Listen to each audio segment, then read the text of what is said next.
হইতেই পারে। হ্যাঁ, কয়টা কিন্তু বিয়ে হইছে আগে? ও বলছে না ৫ টা, ওই আমি ১০ টাই মনে করলাম। হ্যাঁ, কিন্তু আমি তো কারো কাছ থেকে টাকা পয়সা এরকম আইনা তার মানে খাই নাই। আপনার ১০টা বিয়ে হইছে এটা আপনি স্বীকার জান? হ্যাঁ, ও বলছে ৫ টা, আমি আরো ৫ টা বাড়ায় দিছি তো। হ্যাঁ, নতুন, নতুন বিয়া করলে মানুষ ৬ মাস তরি থায়।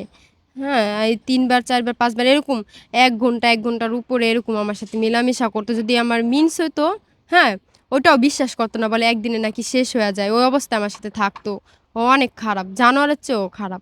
হ্যাঁ, কিন্তু উনি বলছে যে, "আমি আপনার ছেলের মতো, আমার তো কেউ নাই। আর তুমি আমার ছোট বোনের মতো, আপন ছোট বোনের মতো।" কার ছেলের মতো? মানে আমার মায়েরে বলতাছে, আমাকে বলছে, "তুমি আমার ছোট বোন, ছোট বোনের মতো।" তো ছোট বোন হয়ে আপনি কিভাবে এই যে নানার সাথে বিয়ে বসলেন? আমি তো উনার সাথে বিয়ে করতে রাজি ছিলাম না। উনি আমারে ভয় দেখাইছে, আমারে লোভ দেখাইছে। মানে ১০ লাখ টাকার লোভ? বলছে যে, মানে ১ম বলছে আমারে, ওই উনার বলে নাকি কুমিল্লাতে ৫ তলা বাড়ির কাজ চলতাছে। তারপর ১০ লাখ টাকা দিব। আরো অনেক কিছু বলছে। এরপর আমি রাজি হই না। তারপর ওর ঘরে ডাইক্কা নিয়া আমার সাথে খারাপ আচরণ করে, জড়াজড়ি করে। বুঝতেই তো পারতেছেন যে কিরকম কি করতে পারে। তারপর বলতাছে যে, "তুই যদি রাজি না হস, এখন তুই কোনটা চাস? যদি আমার সাথে বিয়ে করতে রাজি হস, তাইলে তুই টাকাও পাইলি, তোর মাও বাইচ্চা থাকলো, তুইও বাইচ্চা থাকলি, তোর ভাইও বাইচ্চা থাকলো। আর যদি রাজি না হস, তাইলে মরতে হইব। আর কেউ বিশ্বাসও করব না যে আমি এত বছর পর জেল থেকে বের হইছি, এরকম আমি করতে পারি কিনা। কেউ বিশ্বাস করব না। তুই যতই বলস, সাংবাদিক, পুলিশ এগুলো আমার পকেটে থাকে। সবসময় আমার সাথে থাকে। দেহস না বাসায় যে আসে, এটা পুরাটাই সত্য। অহান বাঁচার জন্য এখন কত কিছু বলবো।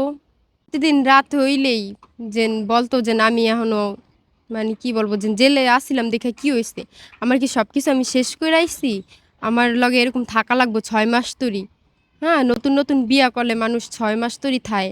হ্যাঁ, এই ৩ বার ৪ বার ৫ বার এরকম ১ ঘন্টা ১ ঘন্টার উপরে এরকম আমার সাথে মেলামেশা করত। যদি আমার মিন্স হইতো, হ্যাঁ, ওটাও বিশ্বাস করত না। বলে একদিনে নাকি শেষ হয়ে যায়। ওই অবস্থায় আমার সাথে থাকতো।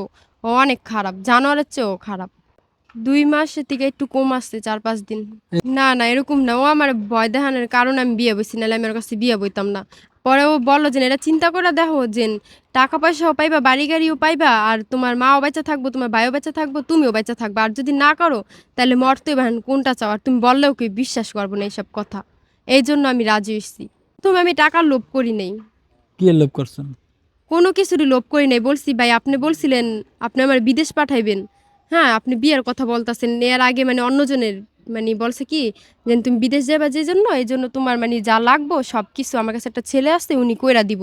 আমি বলছি, "না ভাই, আমার এগুলা লাগবো না। আমারটা আমি নিজেই করবো বিদেশ যায়া।" বলে কি, "না, ওই ছেলে অনেক ভালো। ওই ছেলে আসবো শুক্রবারে। তোমরা দেখো। পছন্দ না হইলে তো আর কিছু করার নাই। আসুক, তারপর দেইখা তারপর বইল্য। ও সবকিছু কইরা দিব।" তারপর শুক্রবার গেল, আর কোনো খবর নাই। ওই ছেলে আসলো না। পরে ওর দোকানে একটা ছেলে ছিল, কালাম কইরা নাম, ওর নাতি। ওই নাতি আমারে ছাদে নিয়া বলতাছে যে, "উনি তো বলে না, এখন বলল যে আমারে যে উনি তোমারে বিয়ে করতে চায়। এটা তো মুখে বলতে পারতাছে না। হ্যাঁ? তাইলে তুমি এই যে টাকা পয়সা, বাড়ি-গাড়ি সবকিছু পাইবা।" তারপরে আমি কাঁদছি যে উনি বলছিল যে উনি আমারে বিদেশ পাঠাইবো। আমি উনার ছোট বোনের মতো। বিয়ার কথা কইতাছি কি লিগা? যেটা ও করছে ওইটাই আমি বলছি। একটু মিথ্যা বলি নাই ওর মতো। আমি তো আর ওর লগে এরকম পারি না। ও তো মানুষের একটা থাকার দরকার। কিন্তু ও ওরকম করে না। জানোয়ারের মতো আমার লগে এরকম, কি বলবো? পোরমান ও আমার সাথে এরকম করতো। আমি ওই যে পাশের রুমের নানি আসছিল, ওনাদের বলতাম।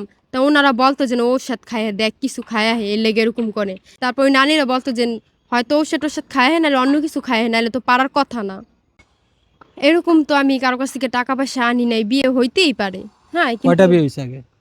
ও বলছে না ৫ টা, ওই আমি ১০ টাই মনে করলাম। হ্যাঁ, কিন্তু আমি তো কারো কাছ থেকে টাকা পয়সা এরকম আইনা তার মানে খাই নাই। আপনার ১০টা বিয়ে হইছে এটা আপনি স্বীকার জান? হ্যাঁ, ও বলছে ৫ টা, আমি আরো ৫ টা বাড়ায় দিছি তো। হ্যাঁ? তো ওনারা আইসা আমার সামনে বলুক যে আমি ওনাদের কাছ থেকে এত টাকা পয়সা খাইছি বা কিছু করছি, এরকম না। মানে আসার পরে জল্লাদ শাহজাহান কি আপনার সাথে কোনো ধরনের যোগাযোগ করেছে কিনা? আমার সাথে কথা বলে নাই, আমার নাম্বার তো জানে না। অন্য মানুষের নাম্বারে ফোন দিয়া হুমকি-টুমকি দেয় উনাদের। হ্যাঁ, আমাদের বের কইরা দিতে বলে যে, "ওরা কোথায় আছে? আপনাদের সাথে যোগাযোগ আছে, ওদের ধরাইয়া দেন।" এই কথা বলে। আর ও যে বলছিল না যে, আমি টাকা পয়সা নিয়ে আইছি, হ্যাঁ? এসব কথা, টাকা অনেকগুলা নিয়ে আইছি যে, আমার কাছে ওই প্রমাণ আছে, রেকর্ডিং আছে। চাইতাছি যেন ওর হাত থেকে মুক্তি চাই। তো আপনাকে তো অনেক ছেলেরা বিয়ে করতে চাচ্ছে। বিয়ের শখ আমার মিইঠা গেছে। আমি মানে মানুষে বলে যে জুয়ান ছেলেরা বউদের অত্যাচার করে, করে। এখন দেখি বুড়াগুলো আরো বেশি করে। মানে মানুষে বলে যে বুড়া লোকেরা বেশি ভালো বউরে জানে। আদর করে হ্যাঁ, বেশি। হ্যাঁ, তাইলে ও তো আমার এরকম এই বয়সেও আমারে পাইছে, পাইয়াও আমার উপরে যে কিন্তু করছে। ভালোবাসা দিছে। এটা ভালোবাসা না, এটা হলো আমার উপরে সব মানে কি শারীরিক বলবো, কি? বলার মতো বাসা নেই। আর আমি চাই ওর মানে আমার এরকম করছে যেন এরকম আরেকটা মেরে ফান্দে ফালায় যেন এরকম না করতে পারে। এটার বিচার চাই আমি। কার কাছে বিচার চান? মাননীয় প্রধানমন্ত্রীর কাছে বিচার চাই যে না আমার মতো এরকম না করে। ও খালি এতটুকুই যে বলে যে না আমি তো ওনার বাবার মানে খুনিদের ফাঁসি দিছি, এই জন্য আমার জন্য সব কিছু মাফ হইয়া যাইব। এদেশে কি আইন নাই? আমি তো কোনো করি না। ও আমার সাথে ২ নাম্বারই করছে। ওর বিচার হওয়ার দরকার। যে ও বলতাছে আমি টাকা পয়সা নিয়ে এসে এত টাকা কোথা থেকে পাইবো? আর আমি মানে ওই জায়গায় যখন ছিলাম ওর বাসায় তখন তো সাংবাদিক গেছিল। হ্যাঁ? যা তোর অবস্থা দেখাইছে দোকানের, তারপর বাসার। ওর কাছে টাকা পয়সা নাই। আর আমি আসা মাত্র ১ মাস না যাইতে ওর কাছে এত টাকা হয়ে গেল। এগুলো সবাই বিশ্বাস করে?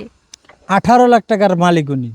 এটাই তো, ওই রেকর্ডিংটা শুনলেই তো বুঝবেন যে না আমি চইলাইলে আমার নামে মিথ্যা মামলা দিব, কিছু টাকা পয়সা বর্ব, গহনাগাটি বর্ব, মিথ্যা মামলা দিব, মামলা মিথ্যা হয়। হ্যাঁ, মিথ্যা কথায় মামলা হয়, সত্য কথাতে হয় না। রেকর্ডিংটা আপনারা শুনেন, তাইলে বুঝতে পারবেন। তো প্রিয় দর্শক, যে যেখান থেকে দেখছেন আজকের ভিডিও সম্পর্কে মতামত অবশ্যই কমেন্ট বক্সে লিখবেন। ভালো লাগলে লাইক দিবেন আর ভিডিওটি বেশি বেশি করে শেয়ার করে দেবেন। সবাই ভালো থাকবেন, সুস্থ থাকবেন, সুন্দর থাকবেন। আসসালামু আলাইকুম ওয়া রাহমাতুল্লাহি ওয়া বারাকাতুহু।